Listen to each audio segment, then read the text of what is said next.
여러분, 우리의 신앙생활은 실제적인 영적인 싸움입니다. 그런 것을 여러분이 인식하셔야 됩니다. 그러기에 하나님의 은혜를 받고 하나님의 은혜로 신앙생활을 하려고 할 때에 어둠과 사단의 시험과 유혹의 손길은 더욱 강하게 다가올 수밖에 없다는 사실을 우리는 깨달을 수 있어야 합니다. 왜입니까? 사단 마귀는요, 은혜 받은 자를 공격 대상으로 삼기 때문입니다. 하나님 모르는 세상 사람들은요, 건드리지도 않아요. 가만 놔두면 지옥불에 떨어지려고 하는 일입니까?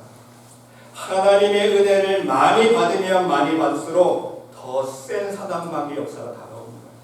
은혜 받은 자를 쓰러뜨리기 위해서.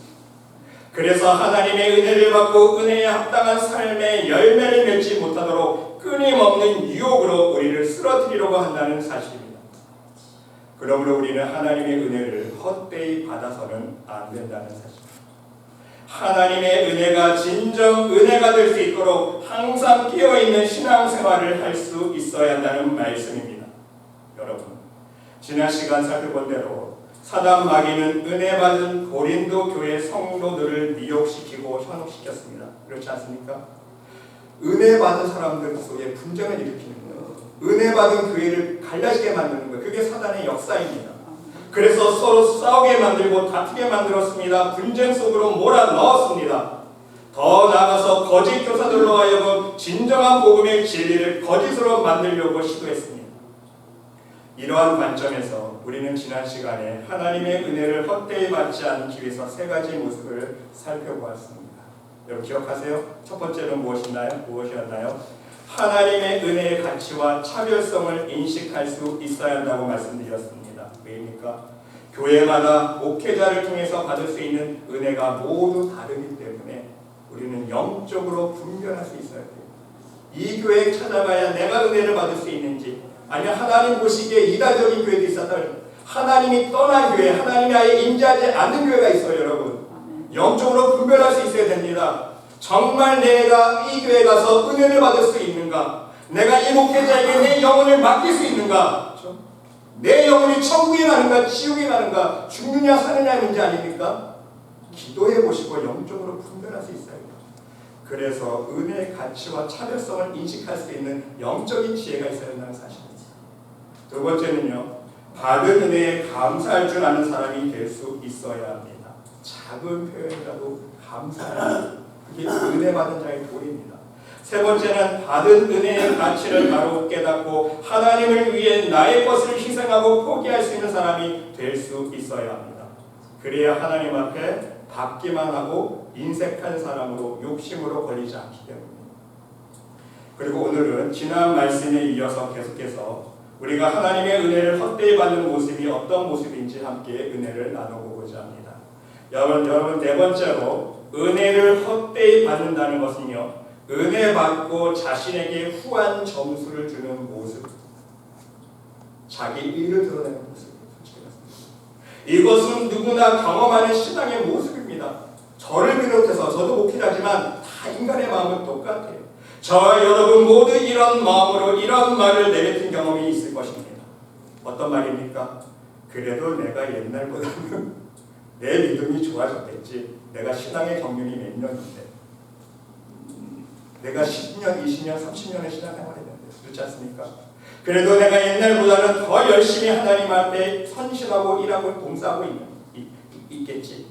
그래도 내가 옛날보다는 내 믿음이 더욱더 성숙해지고 하나님 모시기에 좋은 믿음으로 변화됐겠지. 여러분, 이런 마음과 이러한 말 속에는요, 무엇이 숨어져 있습니까? 바로 자기 자신의 의로움이 들어있다. 자신의 노력이 자신을 좋아지게 했다는 자신의 의가 들어있다는 사실입니다. 그러나 문제는 무엇입니까? 이런 마음을 생각하기 시작하면, 이런 마음을 먹기 시작하면 사단 마귀는 우리의 마음속에 교만의 씨앗을 심기 시작한다는 사실입니다. 사람의 마음은 모두가 똑같습니다. 조금만 은혜 받으면 어떤 반응을 보입니까? 내가 열심히 말씀을 보고 열심히 말씀을 묵상하니까 하나님께서 은혜 주셨지. 내가 열심히 기도하니까 하나님께서 놀라운 기적과 표적으로 응답해 주시지. 내가 조금 좋은 사람이 되니까, 내가 좋은 말씀과 기도로 씻겨지니까, 내가 믿음이 조금 좋아지니까 하나님께서 내 기도를 들으시고 응답해 주시는 것이, 여러분, 이것은 모두 커다란 착각임을 깨달을 수 있으시기를 간절히 주님의 이름으로 축원드립니다. 그건 착각이에요, 여러분. 이러한 마음은 모두 나의 의를, 내 공로를 드러내는 마음이라는 사실입니다. 이러한 마음이 발전해서 하나님께 교만으로 거림돌이 된다는 거예요. 여러분, 저 역시 목회자지만 이러한 경험을 날마다 하고 있습니다. 제가 느껴요. 성도님들이, 목사님, 이런 은혜를 어떻게 받으셨습니까? 설교 은혜 많이 받았습니다. 칭찬받기 시작하잖아요. 제 마음속에 어떤 마음이 올라올지 아세요? 교만이 꿈틀꿈틀 올라옵니다. 교만한 마음이 올라와요. 나도 모르게 우쭐해집니다. 내가 잘나서, 내가 잘해서, 내가 좋아서 이런 은혜를 받느냐. 착각 속에 빠진다는 사실입니다. 그러나 여러분, 우리는 한 단계 더 깊이 깨달을 수 있어야 합니다.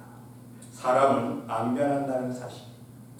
그 뜻은요, 우리 죄성은 안 변한다는 거예요. 하나님 나라 갈 때까지 우리 죄성은 안 변해요. 인간은 이 세상 살 동안 죄의 본성을 벗어버릴 수 없다는 사실입니다. 사람의 근본은 안 변한다는 거예요. 죄성은요. 그럼 그렇지 않아요? 여러분 죄 안 지으세요? 저 죄 지어요, 목사지만 솔직히 죄성은 안 변합니다. 그럼에도 하나님이 우리들에게 은혜 주시는 이유는 무엇입니까? 우리가 변해서가 아니에요. 우리가 좋은 사람 되어서가 아니라 주님의 십자가를 의지함으로, 말씀의 능력을 의지하여 회개하기 때문에 우리를 의롭다 여겨주시는 거예요. 죄인임을 인정하기 때문입니다. 더 이상 죄를 짓지 않기 위해서, 조금이라도 우리의 죄를 씻고 줄여나가기 위해서 회개하면서 하나님 뜻대로 살려고 실천해보려고 몸부림치기 때문이라는 사실이에요. 이 모습이 이뻐서 하나님께서 우리들에게 은혜를 허락해 주신다는 사실입니다. 여러분, 죄사함의 뜻이 무엇인지 아세요? 원어적으로, 영적으로 그 뜻이 똑같습니다. 제가 깜짝 놀랐어요, 공부하면서. 죄사함의 원어적인 뜻과 영적인 뜻이 똑같아요. 쉽게 말씀드리면요, 하나님께서 우리의 죄를 없애주시는 게 죄사함이 아니에요. 우리의 죄를 그냥 덮어주시는 거예요. 죄는 그대로 있지만, 하나님은 다 보이지만 그냥 눈 감아주신다는 거예요. 덮어주시는 거예요. 뭘로요? 예수님의 보혈로 덮어주시는 거예요. 그리고 다시 우리들에게 예수 그리스도의 옷으로 입혀주십니다. 아멘? 세마포 옷을 입혀주시고 빛의 옷으로 입혀주세요. 왜? 깨끗한 옷을 입으면 그 속에 있는 더러운 죄가 더 이상 보이지 않기 때문인 거예요. 죄가 가려지기 때문에, 죄가 흘러나오지 않도록 죄의 옷을 더러운 우리의 죄의 옷을 입고 있잖아요. 그것을 예수님의 옷으로 덮어주시는 거예요. 그렇습니다. 여러분 모두도 나름대로 하나님의 은혜를 받았습니다. 하나님의 은혜를 체험했습니다. 여러분 자신이 하나님의 은혜를 받았다고 생각하는 그 시점에서 내가 잘해서, 내가 열심히 해서 은혜 받았다는 생각을 여러분 아예 접을 수 있으시기를 바랍니다. 그것이 은혜를 유지하는 비결임을 명심하세요. 조금이라도 교만이 틈타기 시작하면 감당할 수 없기 때문입니다. 받은 은혜를 모두 쏟아버리게 됩니다. 하나님의 응답과 축복이 점점 지연되기 때문입니다. 지연되기만 하면 좋죠. 결국에는 소멸됩니다. 그것이 문제예요. 죄가 틈타기 시작하면. 그러므로 여러분, 진정 매일 우리가 고백해야 될 말은 무엇입니까? 하나님, 저는 죽을 수밖에 없는 죄인입니다.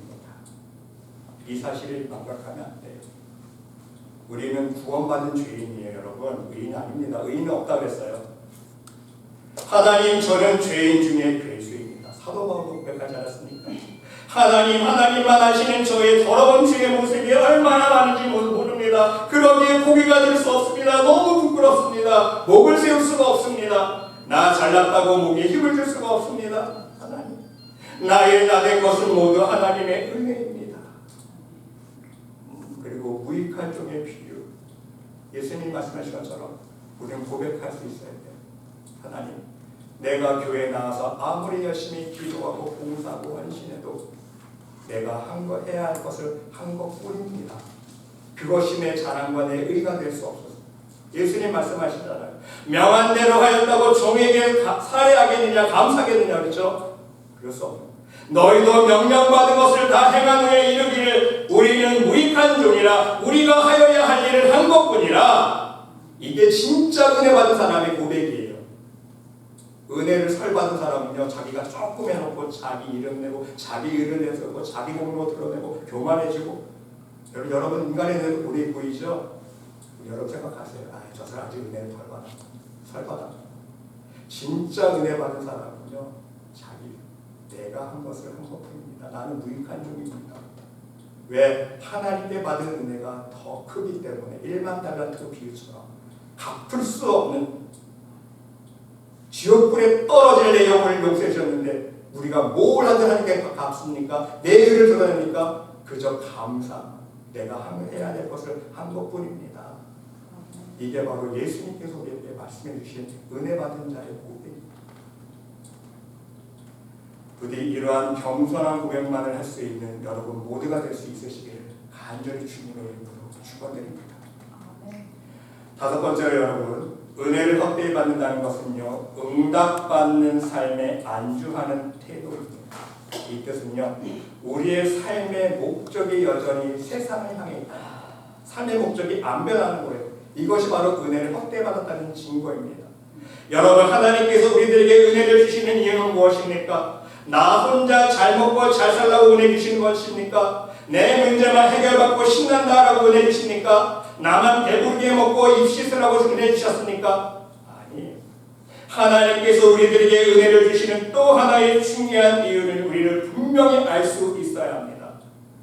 그것은 우리의 삶의 목적이 바뀌기를 원하고 계시는 삶의 목적이 바뀌어야 돼요. 여러분, 모든 인간의 삶의 목적은 무엇입니까? 근본적으로 모든 인간은요, 삶의 목적을 어디에 둡니까? 먼저 자기 자신부터 세상에 좋은 것 가지기를 원합니다. 나부터 세상에 좋은 것 먹고 즐기기를 원합니다. 나부터 먹고 사는 문제를 해결하는 것이 가장 큰 삶의 목표 아닙니까? 모든 사람의 삶의 목표예요. 나의 성공, 나의 출세, 돈 많이 버는 것. 하지만 하나님께서 하나님의 은혜로 우리의 인생의 문제들을 해결해 주시는 이유는요, 최종적으로 나 혼자만 잘 먹고 잘 살라고 주시는 은혜가 아니라는 사실입니다. 여러분, 성경의 인물들을 보시기 바랍니다. 하나님의 일꾼들은요, 하나님의 은혜를 받고 자신의 삶에 안주하지 않았습니다. 은혜만 받고 거기에 그치지 않았다는 거예요. 하나님의 나라를 위해서 새로운 도전을 시작하지 않았습니까? 하나님 나라를 위해서 자신이 누리던 세상의 모든 좋은 것들을 다 버렸습니다. 포기했어요. 여러분, 모세 보세요. 왕자의 신분을 버렸습니다.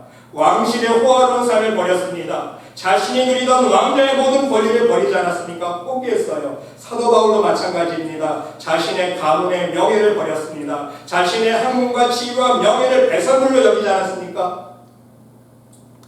이전에 즐기던 모든 삶을 절제했습니다. 복음을 위해서라면 고기도 먹지 않았습니다. 아내를 얻을 권리도 포기했습니다. 스스로 고자가 되었습니다. 천국 복음을 위해서 끊임없는 도전을 했습니다. 그것도 목숨을 아끼지 않았어요. 죽을 각오로, 죽음도 두려워하지 않는 그러한 모습으로 하나님 앞에 헌신했다는 거예요. 대부분 예수님의 제자들도 마찬가지입니다. 자신의 삶을 포기했고 복음을 증거했고 목숨을 아끼지 않고 순교하는 삶을 살았다는 사실입니다. 여러분, 이처럼 진정 우리가 은혜 받은 자라면 이제 우리의 삶의 목적이 변할 수 있어야 합니다. 나를 위한 삶의 목적이 아니라 하나님을 위한 삶으로, 하나님 나라를 위한 삶의 목적으로, 천국 복음을 위한 삶의 목적으로 바뀔 수 있어야 됩니다. 그러기에 이제 우리의 기도 내용도 바뀔 수 있어야 합니다. 우리는 우리의 기도 내용 보세요. 무엇을 먹을까, 무엇을 입을까, 무엇을 마실까.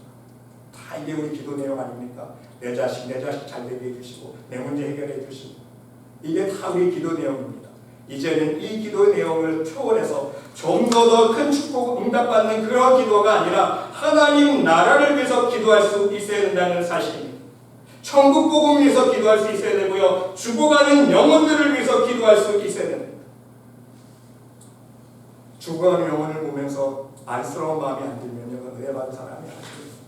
그건 자기가 구원받았다는 확증도 없는 사람이에요. 천국에 있는지 없는지도 확증이 없는 사람이에요. 그것을 아는 사람은요, 확증한 사람은요, 죽어간 영혼들 보면서 내버려둘 수 있을까요? 가만히 못 둬요. 기도라도 하게 돼 있어요. 그 영혼을 위해서. 제가 하나님 알게 해달라. 그 영혼도 하나님 구원해달라. 여러분, 지금까지는 나의 문제가 너무 따급해서 내 먹고 살기만을 위해서 기도했지만 이제는 우리가 함께 하나님 나라를 위해 기도할 수 있어야 한다는 사실입니다. 이것이 하나님의 뜻이기 때문에. 그러므로 염려하여 이르기를 무엇을 먹을까 무엇을 마실까 무엇을 입을까 하지 말라. 이는 다 이방인들이 구하는 것이라. 너희 하늘 아버지께서 이 모든 것이 너에게 있어야 할 줄을 아시느니라. 너희는 먼저 그의 나라와 그의 의를 구하라. 그리하면 이 모든 것을 너희에게 더하시리라. 이게 하나님의 것입니다. 그리고 하나님께서 우리들에게 허락하신 은혜와 축복의 수준에서 최선을 다해 하나님 나라를 위해 섬기고 희생할 수 있어야 된다는 말씀입니다.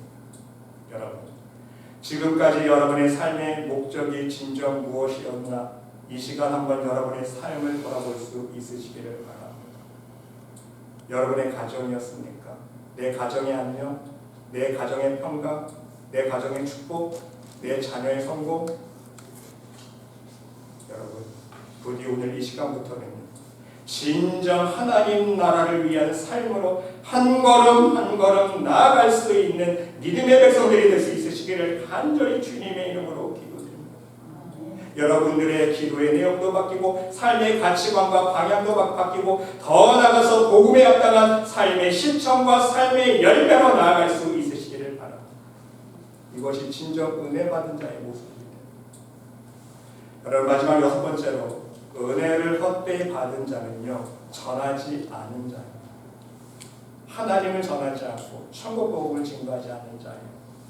여러분, 달란트 비유 속에서 우리가 배울 수 있는 교훈 중에 하나가 바로 이것입니다. 달란트는 하나님께서 우리들에게 주신 나름대로의 은혜를 상징하고 있기 때문입니다. 하나님께서 여러분 각자에게 다 합당한 대로 믿음의 분량대로 달란트를 허락해 주셨어요.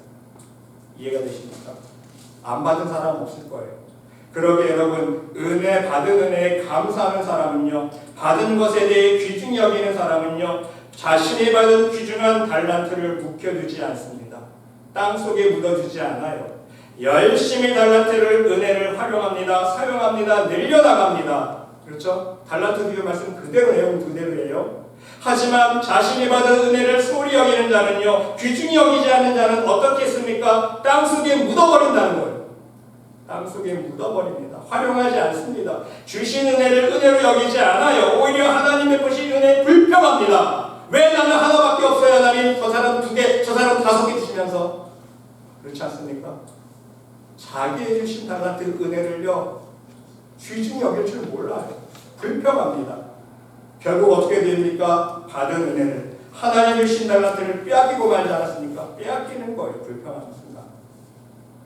여러분, 우리가 하나님께 받은 은혜가 조금이라도 있다면 아무리 작은 보잘것없는 은혜일지라도 하나님은 우리가 하나님께 받은 나름대로의 그 은혜대로 열심히 그 은혜를 전하기를 원하십니다.